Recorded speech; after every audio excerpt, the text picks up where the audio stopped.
and my topic today is type 2 diabetes prevention and treatment with a vegetarian diet. I have established 3 goals for today's talk. The first one is, can we use a vegetarian or a vegan diet to reduce the incidence of diabetes? The second question we want to answer is, does a vegetarian diet improve glycemic control in diabetic patients? And the third one we'll try to address is, can we treat symptoms of diabetes such as diabetic polyneuropathy with a vegan diet? So we'll look at a few studies to this end.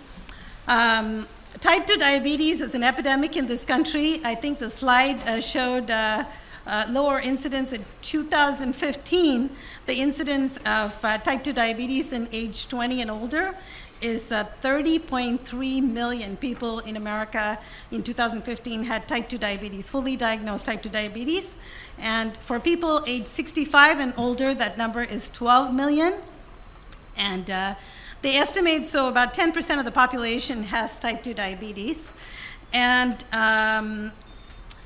about 38% of the population has pre-diabetes. So if you put that together, about 50% of the American population either has pre-diabetes or diabetes. And the average lifetime cost to treat a diabetic, and this was again in 2015, it was $90,000 to treat a diabetic through their lifetime. I suspect that number has gone up now because of the advent of new medications that are fairly expensive. Worldwide, 318 million people are diabetic as of 2015, and they estimate by 2030 that number is going to be 500 million. I'm sorry, yeah, 500 million by year 2030. This slide is from the Nurses' Health Study. Again, the study that Uma mentioned, 131,000 nurses. They kept a record of their diets and disease incidence and reported. They filled out questionnaires biannually. And this is just to establish the relationship between meat intake and diabetes. As you can see, this is not even on a vegan diet. In the lowest quartile of meat intake versus a higher quartile of meat intake, for red meat, there was a 36% increase in relative risk for the highest quartile of meat intake. And processed meat, it was much higher. It was a 60% increase in relative risk with processed meat intake. They did a what is that called? A meta-analysis of the Nurses' Health Study and the healthcare professional follow-up study. And what they found is, for people that ate 100 grams of unprocessed red meat a day, there was a 19% increase in relative risk of diabetes. That's 100 grams of unprocessed red meat a day. On the other hand, if you ate 50 grams of processed red meat a day, that risk went up 51%. So the relative risk of developing diabetes in somebody that's eating 50 grams of processed red meat is fairly high. Until today, the cornerstone study that established the inverse association between a vegan diet and diabetes is the California Seventh-day Adventist study, and this data is from the California Seventh-day Adventist study. It's an ongoing study, and this data is from the AHS-2, at which time there were 96,000 members of the Adventist Church that were enrolled in this study. Basically, the church advocates a vegan diet, no alcohol, no smoking. And the members of the church follow the diet to varying degrees. So we have a cross-section of diets, and we're able to compare the relative risk of developing diabetes and hypertension.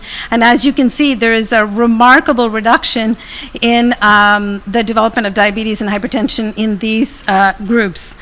Same thing, the same AHS-2 study, but this is looking at prevalence and the odds ratio. As you can see, the prevalence for a non-vegetarian diet is 7.6%.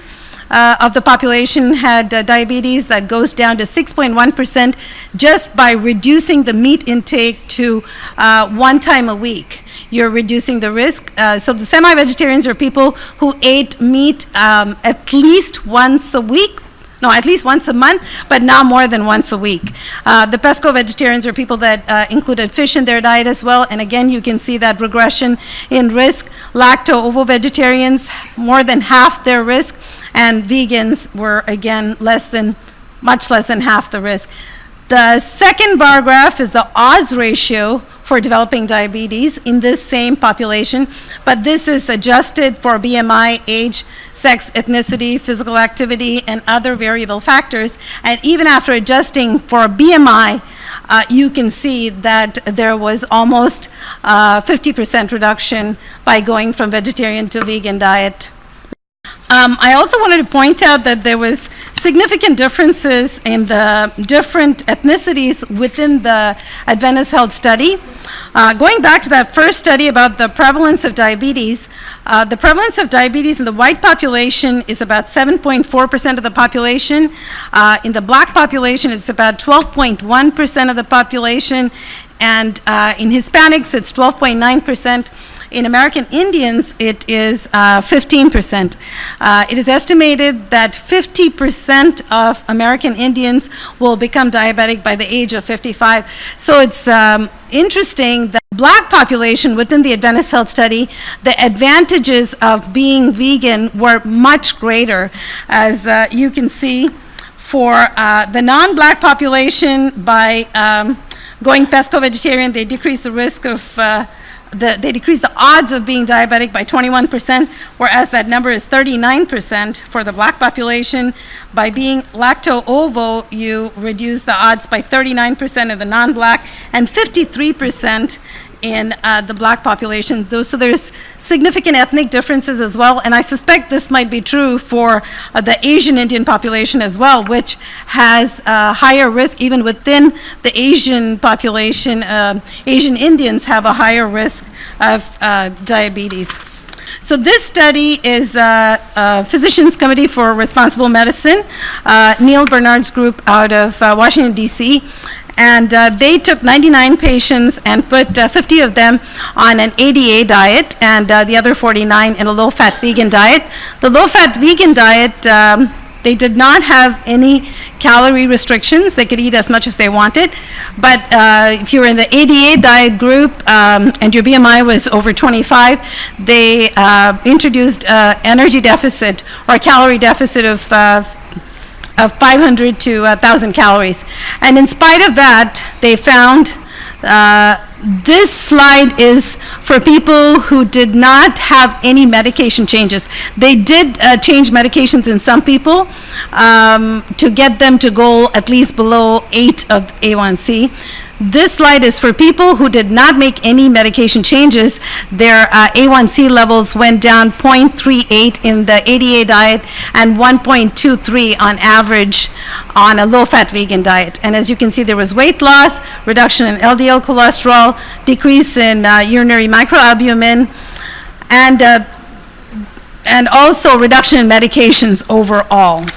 That same study, the first 22 weeks, they were meeting with a dietitian, and you can see there was significant difference when they were meeting with a dietitian every week. And then I think for the next year, up to 52 weeks, they were meeting with a dietitian every 2 weeks, so they maintained that. But as the dietitian visits tapered off, the numbers started going up. But still, even at 74 weeks, there was a significant difference between the two groups. This slide is another study that also just came out in February 2018 from the Physicians Committee for Responsible Medicine. And this was to see if you could prevent diabetes with a low-fat vegan diet. One important thing I wanted to mention with both the Bernard studies is the low-fat vegan diet mainly consisted of fruits, vegetables, legumes. They even restricted nuts and avocados, high-fat vegan foods to some extent in order to maintain fat intake of less than 10%. But fiber is a very important aspect of this vegetarian diet. In other words, you cannot eat white bread and be vegetarian. My daughter tried this, it didn't work. In middle school, she wanted to be vegetarian, but she didn't like vegetables. So you gotta eat fruits, vegetables, grains. So there's another meta-analysis that was done about fiber intake, and what they found is for men who had 38 grams a day of fiber intake, and women who had 25 grams a day of soluble fiber, insoluble fiber, they decreased their risk of developing diabetes by 20 to 30%. So fiber intake is a very important, like Umal pointed out, to eat that 100 calories of broccoli, you would have to eat a large plate of broccoli, and you're getting a ton of fiber by doing that. Whereas, guess how much fiber is in meat? None. Eggs? None. So no fiber. So fiber is a very important part of this. This study was, again, the PCRM and low-fat diet. So they took 75 people who are at high risk of developing diabetes, BMIs of 28 to 40, and put half of them on a low-fat vegan diet, and the other half did not change their diet at all.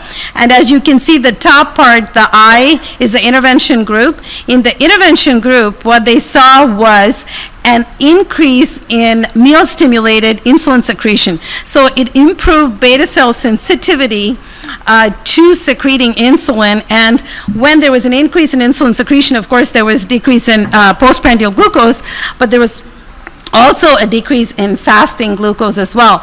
On the other hand, in the controls at 16 weeks, you could see a decrease in insulin secretion. Peripheral neuropathy is another condition that causes a lot of pain in diabetics, and this was a very small study. It was 21 patients in 1994.